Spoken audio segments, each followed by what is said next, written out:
she'll make it around the whole layout. I mean, let's not kid ourselves here. But something's weird.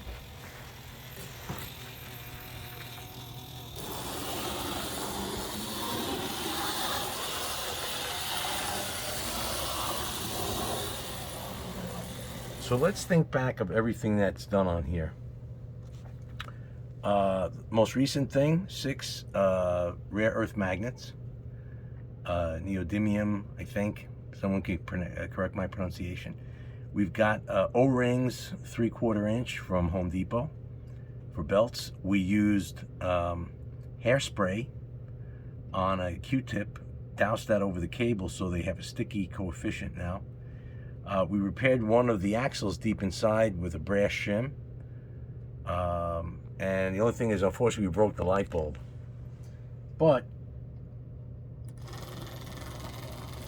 now the real question would be, I wonder if the top can fit on with those motor magnets. It just might fit in there. This is amazing. I wish I could remember who wrote the comment, because that fella gave me the idea of, he suggested, scuffing up the O-rings, and I was too lazy to do that. So that might have worked too, but I came up with the hairspray, because I remember I've used that on trees, that thick foliage.